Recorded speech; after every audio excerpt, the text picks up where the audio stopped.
Thank you, Barbara. That was beautiful. And once again, I want to welcome each of you here.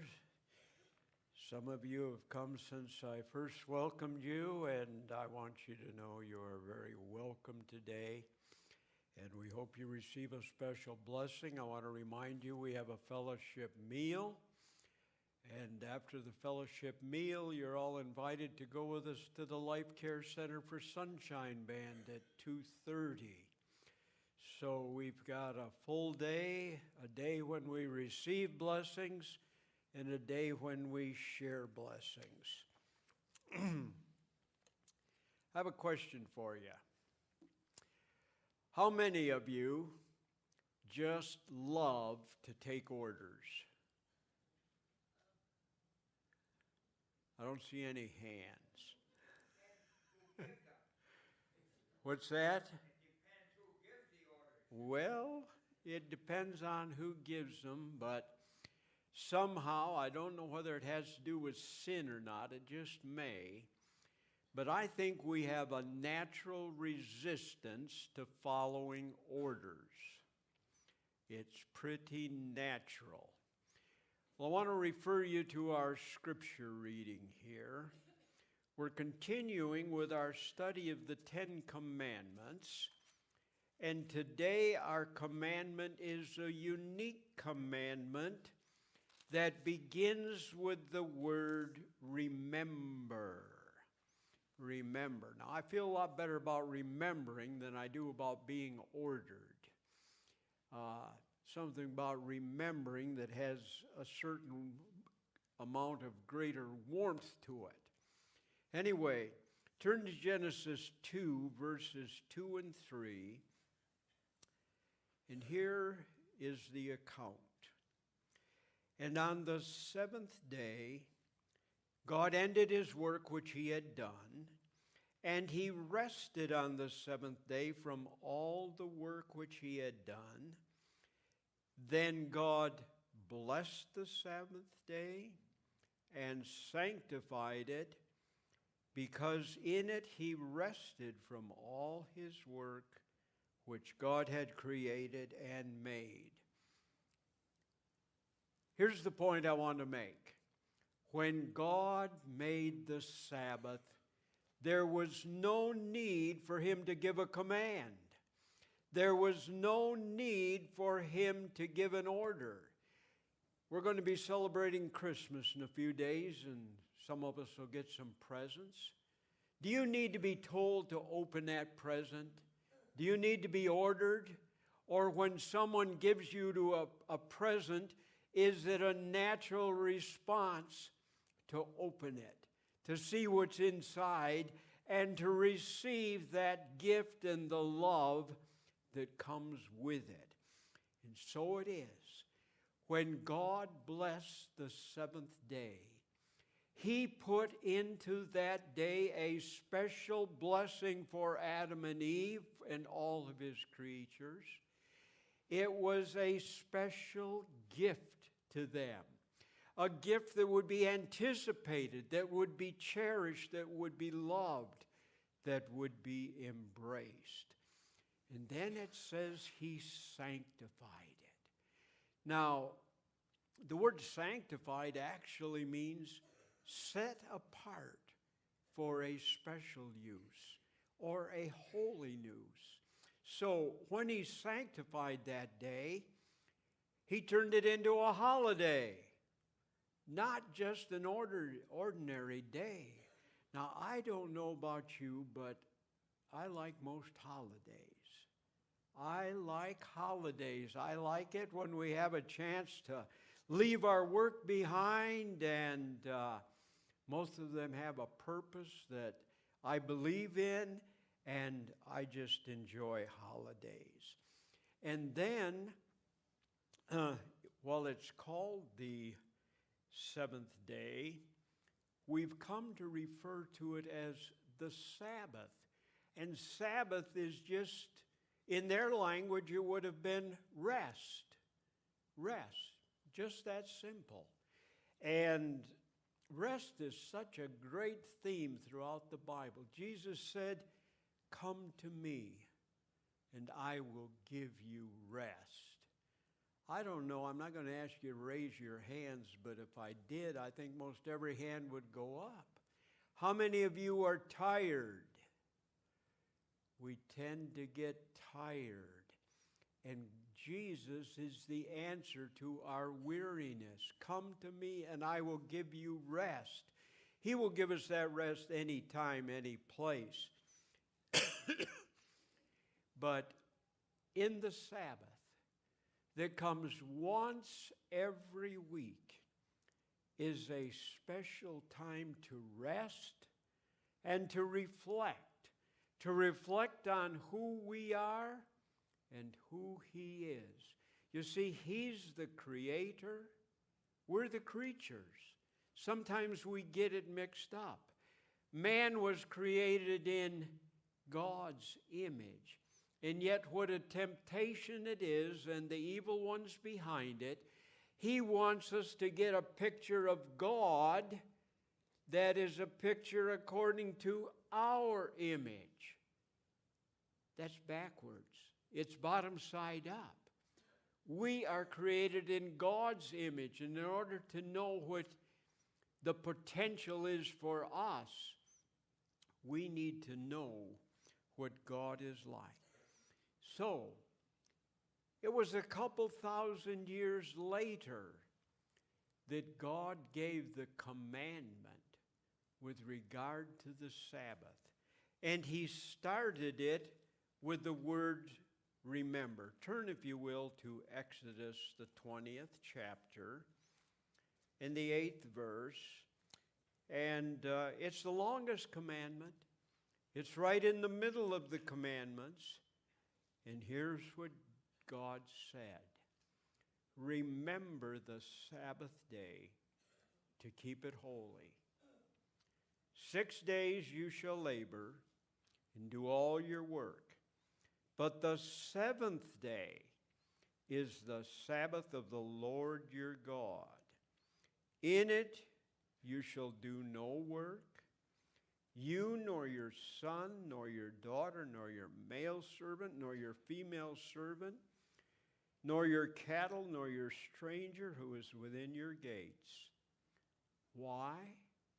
For in 6 days the Lord made the heavens and the earth, the sea and all that is in them, and rested the seventh day. Therefore the Lord blessed the Sabbath day and hallowed it. As I read this commandment, it becomes very clear to me that the Sabbath is to be a measure of our spirituality and a measure of our loyalty. How much do we love God? How much do we respect Him? How much do we recognize what He gives us? And how much do we value it? Now, as we look at the other commandments, many of them say don't. Don't do this, don't do that, don't do that. And they're very practical because all of them include things that we don't like to have done to us. It makes sense. We don't have any argument. However, keeping holy the seventh-day Sabbath demands a conscious, deliberate decision to follow God in contrast to all of the pressures we find in life. And I don't know if you ever stop to think about it, but it is the only commandment that a dead man couldn't keep. A dead man's not going to break any of the other 9 commandments, but a dead man can't keep the 4th commandment. You've got to be alive, you've got to be dedicated, you've got to be devoted in order to keep it. I want you to think for a few moments about what the Sabbath was like before sin. Now, sometimes we're accused of wanting to earn our salvation by keeping the Sabbath. On the other hand, the Sabbath existed before sin reared its ugly head on this planet. The Sabbath existed before sin. So the Sabbath had nothing to do with gaining salvation or earning salvation. It had everything to do with a loving relationship with our Creator. Let's look then at the original meaning and function of the Sabbath. And as we look at the original plan for the Sabbath, let's look at it in a way where we see how much of that original meaning and practice can we still do today? How much of the root can we discover and embrace? Well, think about Adam and Eve. Their first full day of life was a Sabbath day. They were in a brand new world, and as they looked at that world around them, I have to believe their mouths dropped open. Everywhere they looked, they saw something new and wonderful and beautiful.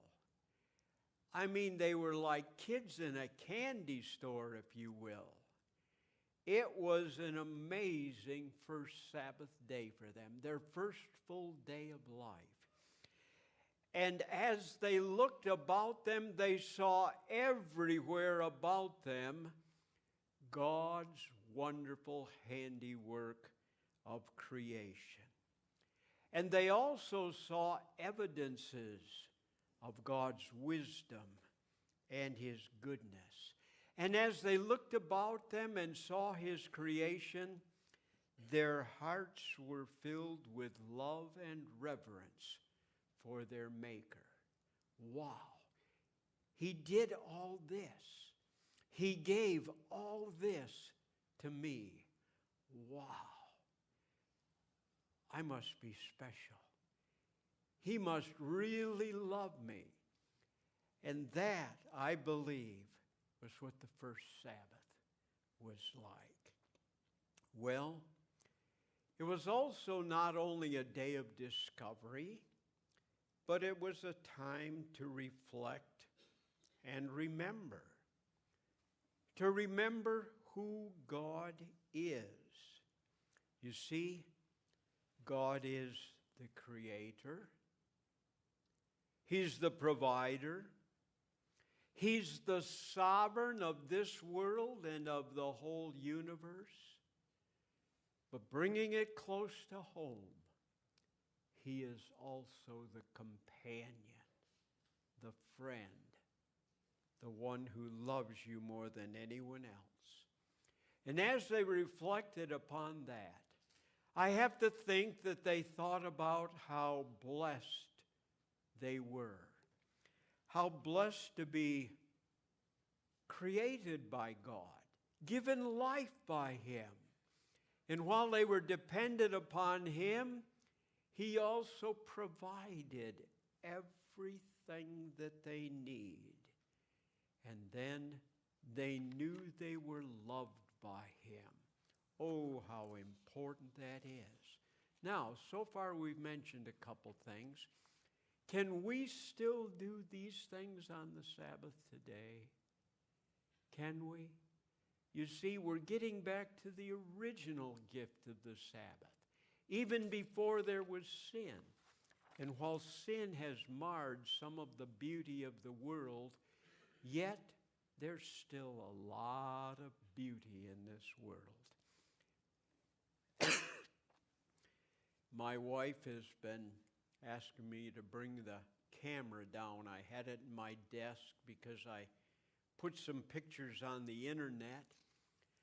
But my wife wants to take a picture of her Christmas cactus. You see, Christmas cactuses sometimes have a mind of their own, but this year my wife's Christmas cactus has got its timing right. And it's just before Christmas, and it's got more blooms on it than it's ever had before. And so it is. All of this still fits in today, that we can still see God's beauty in this world of sin if we'll look for it. And while we can look for it every day, the Sabbath is a special time when we can look for it. But after sin came, changes came in the world. Changes came in man. Man became subject to death and to disease. Man worked by the sweat of his brow, and he became tired. He needed redemption. He needed hope. And another change that happened to man is that now he was inherently selfish and greedy. So while not only man changed with the advent of sin in this world, so also did the blessings of the Sabbath change. You see, the Sabbath became even more significant because while God is the sovereign of the universe, who claims sovereignty over this world after sin came? Satan claimed sovereignty. And so, while all of the original meanings for the Sabbath remained after sin, new ones came. In addition to the Sabbath being a commemoration of God resting from his creative work, it came to signify freedom and redemption and deliverance through Jesus Christ as well. You see, just as Jesus rested from his creative work, so man is called upon today to rest from his own works and to rest in the work Christ has done to provide for us salvation and restoration of everything that sin has taken away. Well, the Sabbath has existed down through the ages, and the Sabbath was intended to be a blessing. It was intended to be a time to be totally with God. Now, I don't know about the rest of you gentlemen, but every so often my wife will say to me, I want your undivided attention. You ever heard that, fellas? It's a familiar refrain. I want your undivided attention. Why do you think that's said?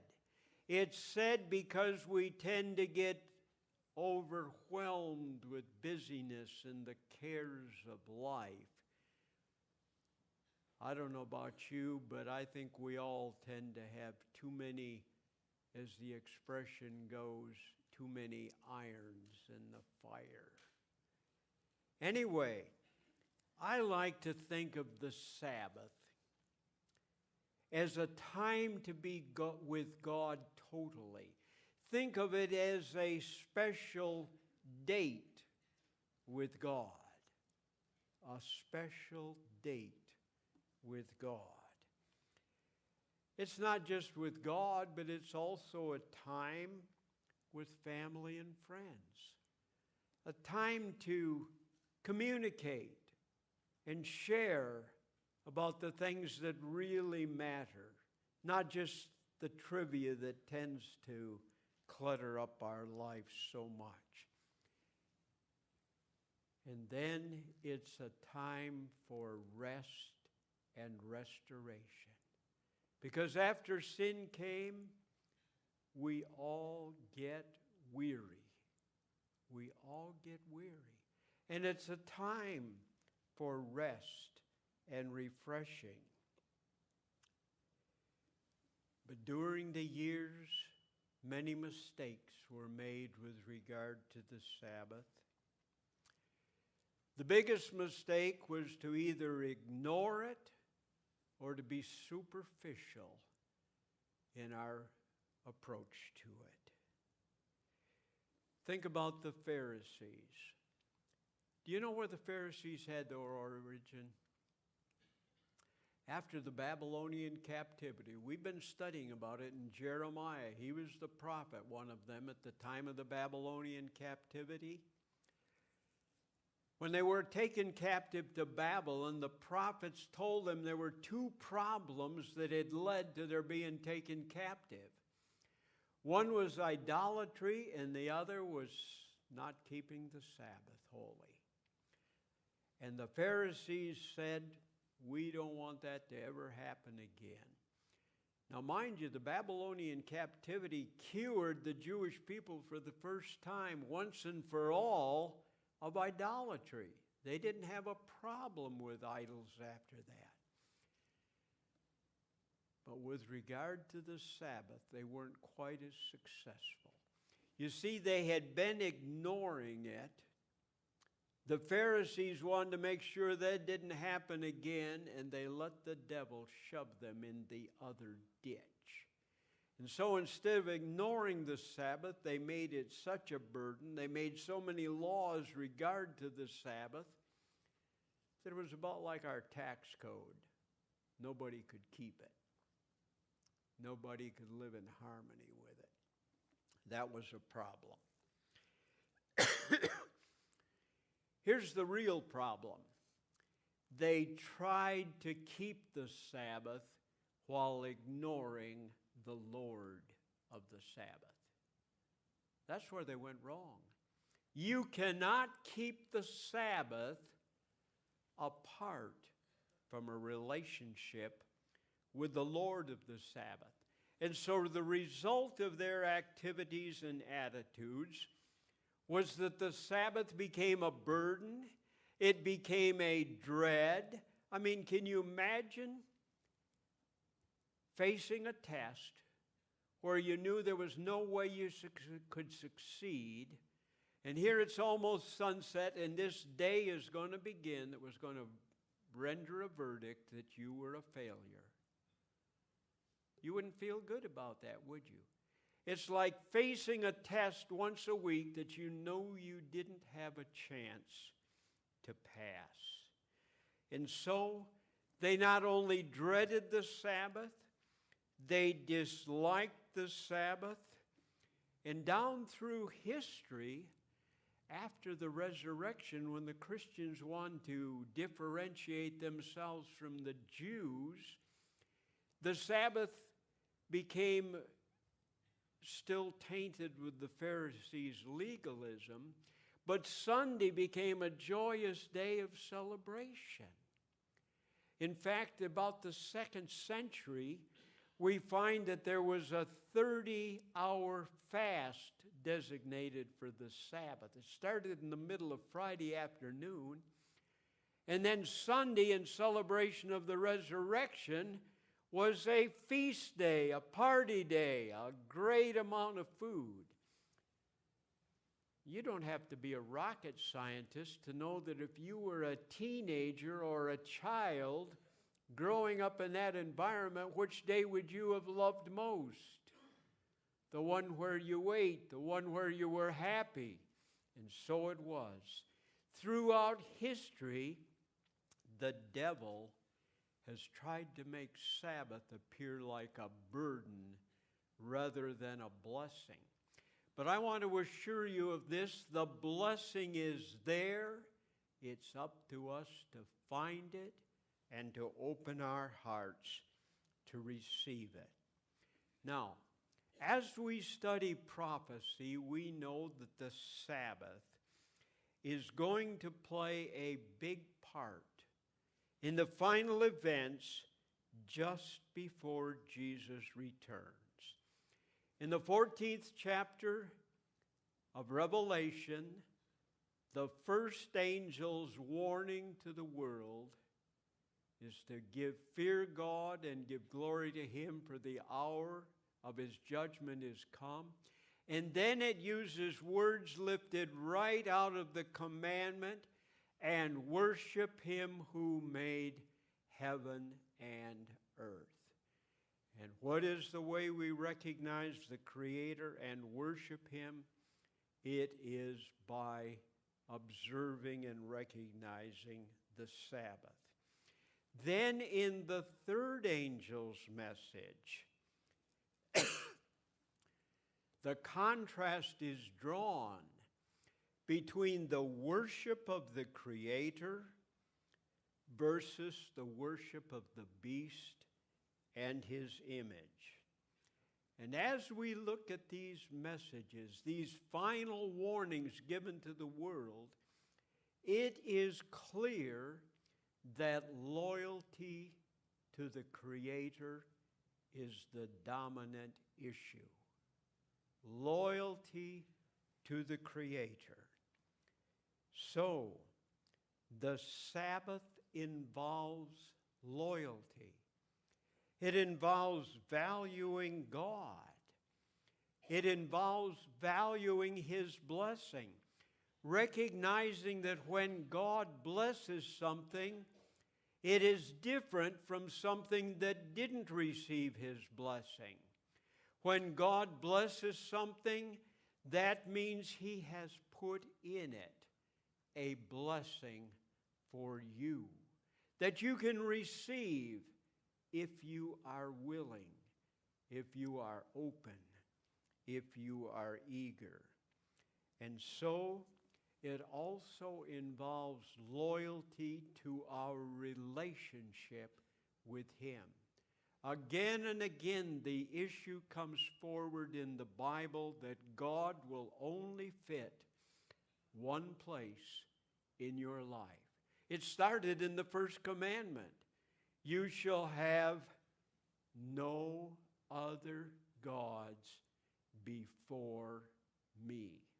We're talking about relationship. We're talking about a prime relationship, a relationship that takes precedence over every other relationship in our lives.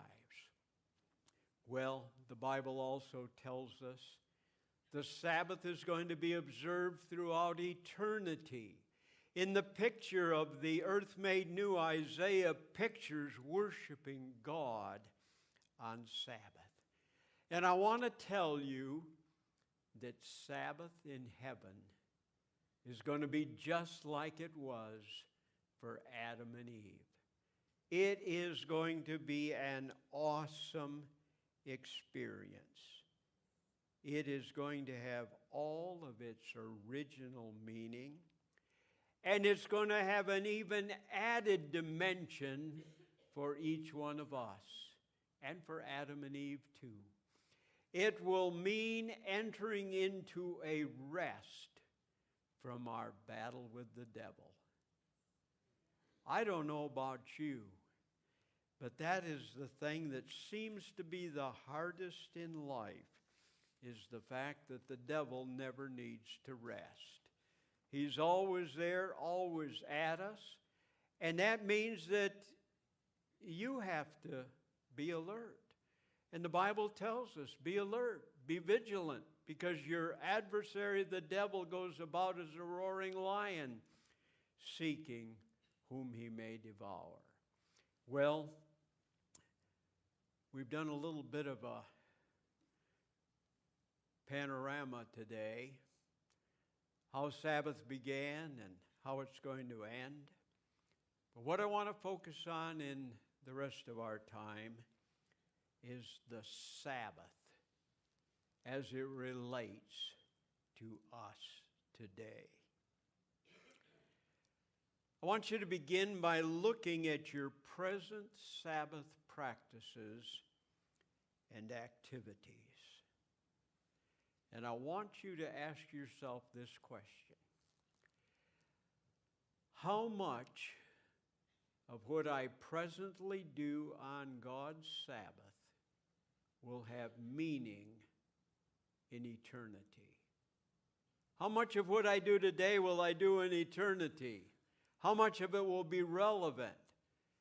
And how much of it will be a disconnect? You see, it's important to think about this if we're going to increase the meaning of the Sabbath for us here and now. Think about what heaven's going to be like. It's going to be different. You won't get tired. You won't have this to-do list that gets longer instead of shorter. You will never run out of time. Think about something else with regard to heaven. You won't need to be evangelizing. You won't be working to save the lost. And another thing about heaven that really appeals to me, your days won't be crammed full.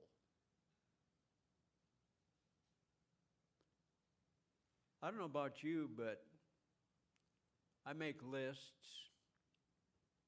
what I'm going to do on a given day, and I check off a few of the things. It's a rare day that I wipe out my list. A very rare day. So, as you think about this, what you do on Sabbath, and how much of it will have meaning in eternity, if there isn't much of your present Sabbath observance that will carry over into eternity, what does that tell us? Maybe we could make some changes? Think about it. This is an individual matter. And what might be true for me isn't going to be true for you. This is something that each one of us needs to think about. So, I want to share with you what I consider to be some principles to help us make the Sabbath here and now meaningful for us. I want you to begin by turning to Deuteronomy 10 and verse 13. Deuteronomy 10 and verse 13. Now, this particular truth applies not just to the commandments or to the Sabbath, but to all of the commandments. And here's what Deuteronomy 10:13 says: to keep the commandments of the Lord and his statutes which I command you today for your good. Those three words are so important. Why did God give us the commandments? For your good.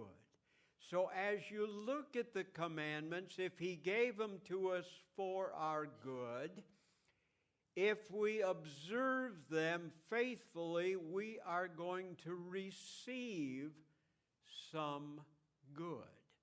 Now, maybe we're receiving good and not recognizing it. We need to open our eyes to be aware of it. But maybe we're not receiving the good that he has in mind for us, and we need to look for it so we can receive it. You see, this is tied in with the whole idea of blessing for our good. When God blesses us, it is for our good. Now I want you to turn to Mark 2:27 and 28. We're going to notice here the words of Jesus. And he was talking to these Pharisees that tended to miss the whole point of the Sabbath. And here's what he said. He said to them, the Sabbath was made for man, and not man for the Sabbath. They had it bottom side up. Their whole end of being was to keep the Sabbath holy. The Sabbath was the object. And he said, no, you got it wrong. The Sabbath is a blessing I gave to you to benefit man. Man wasn't created for the Sabbath. The Sabbath was created for man. So Jesus was telling them, you've got it bottom side up. And so the blessing was for man.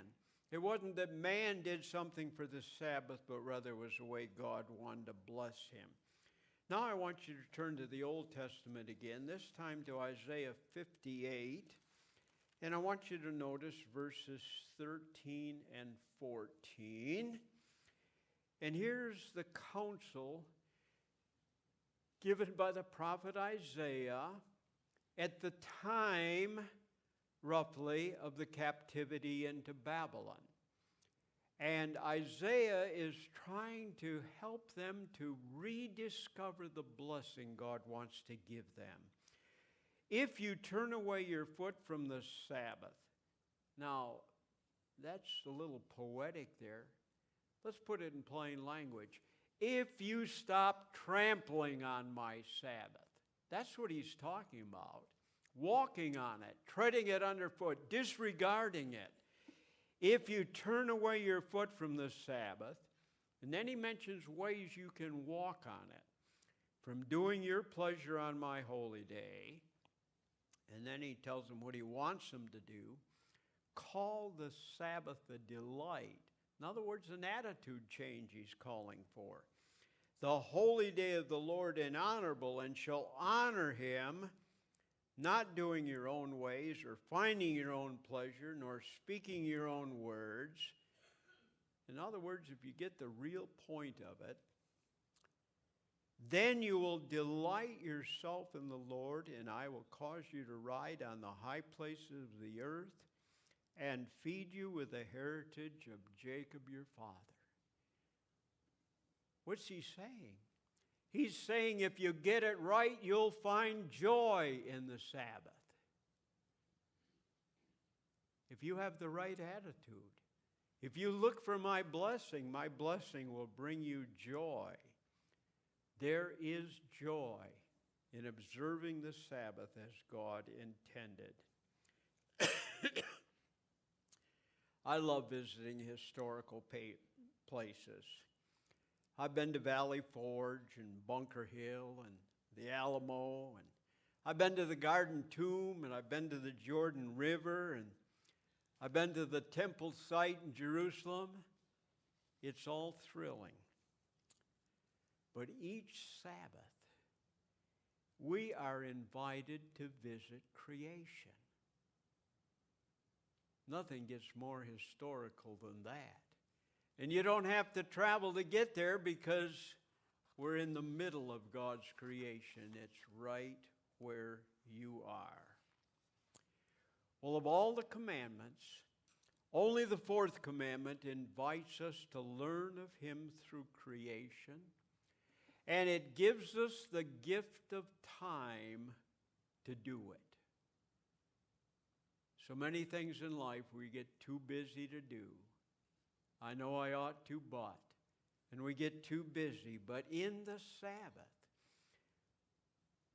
we can learn of him through creation, and it gives us the time to do it. Of all of the commandments, the Sabbath most vividly reminds us of God. And the Sabbath, more than any of the others, awakens in us gratitude for all that we have from the hand of God. And I want to invite you to think positively about the Sabbath. It's not a day when you can't do things, but rather it's a day when we can celebrate what God has freed us from doing. He's freed us from the greed that poisons our relationship with God and with others. He gives us love in place of selfishness. And he invites us to stop working and acquiring wealth and reaching for material things. And he wants us to spend the time reaching for spiritual things, for a relationship with him and with each other. And then something else. It represents emancipation in Jesus Christ. A time when we can celebrate the peace and freedom that comes from our salvation.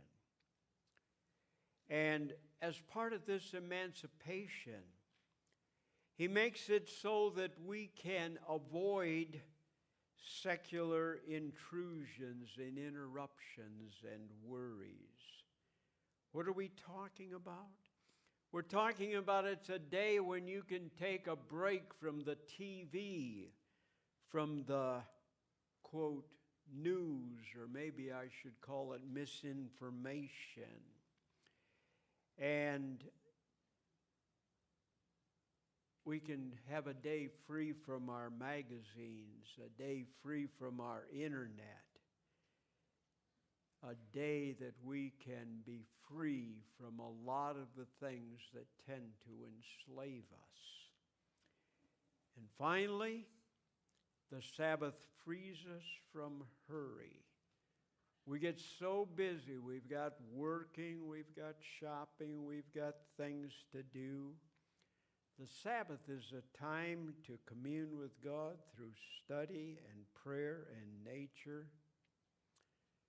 And finally, but last but not least, it gives us time for family time. And that's more important now than it's ever been before. You see, the fourth and the fifth commandments are family commandments. And they have something else in common. Those are the two commandments that date back to creation. God gave us the Sabbath. He gave us the home and marriage at creation. And so the Sabbath means closeness of body and soul for husbands and wives. And we can celebrate the promise of heaven by celebrating it now. We can rejoice in the wonders of creation because He who can sanctify a day and make it holy can sanctify you and make you holy. The Sabbath is not so much a fact to be proven as it is a meaning to be discovered. That's what God's gift for us is. And the Sabbath doesn't have to be limited to one day a week, but rather it can be a daily experience. You see, we can be sheltered in the shadow of the Sabbath until Tuesday. And then by Wednesday and from then on, the family can bask in the light of the coming Sabbath. It becomes a focal point of our week, looking back and looking ahead. Time's limited this morning, but I want to invite you to join me in looking for practical ways of finding the joy and meaning in the Sabbath. Ever finding more blessing in it, ever finding more reward in it, and coming to love it more as God intended that we would. Let's respond today by singing number 388, Don't